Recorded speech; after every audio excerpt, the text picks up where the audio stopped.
بسم اللہ الرحمن الرحیم۔ شروع اللہ کے نام سے جو بڑا مہربان نہایت رحم والا ہے۔ بسم اللہ الرحمن الرحیم۔ عید الاضحیٰ کا سبق آموز واقعہ حضرت ابراہیم اور حضرت اسماعیل کی عظیم قربانی قرآن و حدیث کی روشنی میں۔ الحمدللہ رب العالمین والصلاة والسلام علی سید الانبیاء والمرسلین۔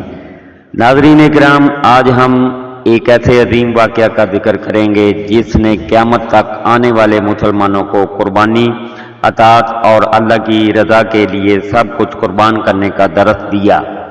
یہ واقعہ ہے اللہ کے جلیل القدر نبی حضرت ابراہیم علیہ السلام اور ان کے فرزند حضرت اسماعیل علیہ السلام کی عظیم قربانی کا۔ یہی وہ واقعہ ہے جس کی یاد میں ہر سال مسلمان عید الاضحیٰ مناتے ہیں اور اللہ کی راہ میں قربانی پیش کرتے ہیں۔ حضرت ابراہیم کی آزمائش۔ حضرت ابراہیم اللہ کے بہت محبوب نبی تھے۔ انہوں نے پوری زندگی اللہ کی توحید کا پیغام دیا۔ انہوں نے بتوں کو توڑا، آگ میں ڈالے گئے، وطن چھوڑا، لیکن کبھی اللہ کا حکم نہیں چھوڑا۔ قرآن مجید میں اللہ تعالیٰ فرماتے ہیں، اور ابراہیم وہ تھے جنہوں نے اللہ کے احکام کو پورا کیا۔ حضرت ابراہیم کی عمر بہت زیادہ ہو چکی تھی لیکن اولاد نہیں تھی۔ انہوں نے اللہ سے دعا مانگی، اے میرے رب مجھے نیک اولاد عطا فرما۔ اللہ تعالیٰ نے انہیں خوشخبری دی اور ایک مرتبہ بیٹے یعنی حضرت اسماعیل عطا فرمائے۔ باپ بیٹے کی محبت۔ حضرت اسماعیل حضرت ابراہیم کو بہت عزیز تھے۔ بڑھاپے میں ملی ہوئی اولاد انسان کو بہت محبوب ہوتی ہے۔ جب حضرت اسماعیل چلنے پھرنے کے قابل ہوئے تو اللہ تعالیٰ نے حضرت ابراہیم کو ایک عظیم آزمائش میں ڈال دیا۔ انہوں نے خواب میں دیکھا کہ وہ اپنے بیٹے کو اللہ کی راہ میں ذبح کر رہے ہیں۔ انبیاء کے خواب سچے ہوتے ہیں اور وحی کا درجہ رکھتے ہیں۔ حدیث۔ نبی کریم صلی اللہ علیہ وسلم نے فرمایا، انبیاء کے خواب وحی ہوتے ہیں۔ اللہ کا حکم۔ حضرت ابراہیم نے کئی مرتبہ یہی خواب دیکھا۔ اب انہیں یقین ہو گیا کہ یہ اللہ کا حکم ہے۔ سوچیں، ایک باپ جس نے بڑھاپے میں اولاد پائی ہو، اسے حکم دیا جائے کہ اپنے ہی ہاتھوں اپنے بیٹے کو قربان کر دے، لیکن اللہ کے نبی کی شان دیکھیں، انہوں نے فوراً اطاعت کا فیصلہ کیا۔ قرآن مجید میں اللہ تعالیٰ فرماتے ہیں، پھر جب وہ لڑکا ان کے ساتھ چلنے پھرنے کے قابل ہوا تو ابراہیم نے کہا، اے میرے بیٹے، میں خواب میں دیکھتا ہوں کہ میں تمہیں ذبح کر رہا ہوں، اب تمہاری کیا رائے ہے؟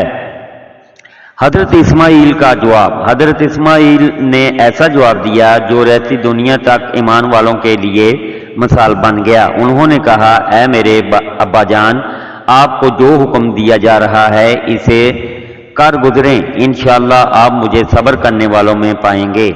یہ صرف ایک بیٹے کا جواب نہیں تھا، یہ اللہ کے سچے بندے کی کامل اطاعت تھی۔ شیطان کا بہکانا۔ روایت میں آتا ہے کہ جب حضرت ابراہیم اپنے بیٹے کو قربانی کے لیے لے جا رہے تھے تو شیطان نے انہیں بہکانے کی کوشش کی۔ کبھی حضرت ابراہیم کے پاس آیا، کبھی حضرت ہاجرہ کے پاس، کبھی حضرت اسماعیل کے پاس، لیکن تینوں نے شیطان کو ٹکرا دیا۔ اسی یاد میں آج بھی حاجی حضرات جمعرات کو کینکریاں مارتے ہیں۔ قربانی کا لمحہ۔ حضرت ابراہیم اپنے بیٹے کو لے کر منا کی طرف روانہ ہوئے۔ دل میں محبت بھی تھی لیکن اللہ کی رضا سب سے بڑھ کر تھی۔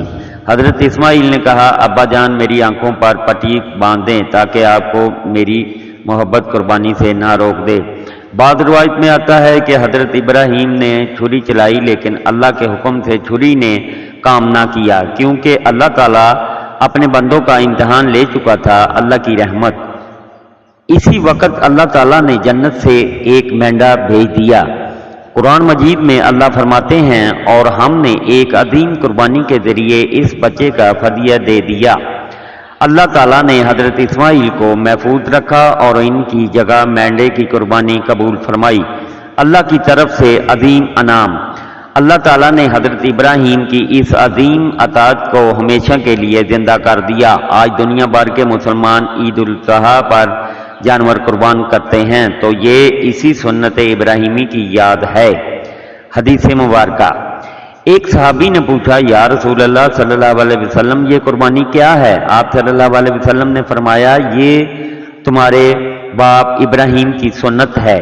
قربانی کا اصل مقصد، ناظرین اکرام، قربانی صرف جانور ذبح کرنے کا نام نہیں، اصل مقصد اللہ کی رضا حاصل کرنا ہے۔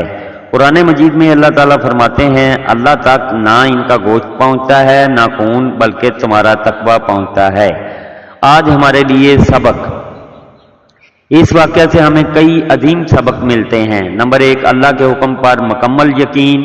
حضرت ابراہیم نے کبھی سوال نہیں کیا کہ کیوں۔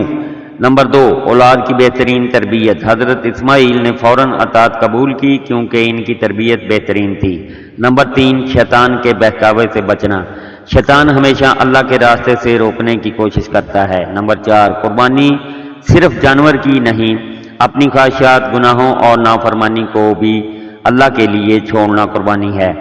موجودہ دور کے لیے پیغام، آج ہم عید تو مناتے ہیں لیکن قربانی کی روح بھول جاتے ہیں۔ ہمیں سوچنا چاہیے، کیا ہم نماز کی قربانی دے رہے ہیں؟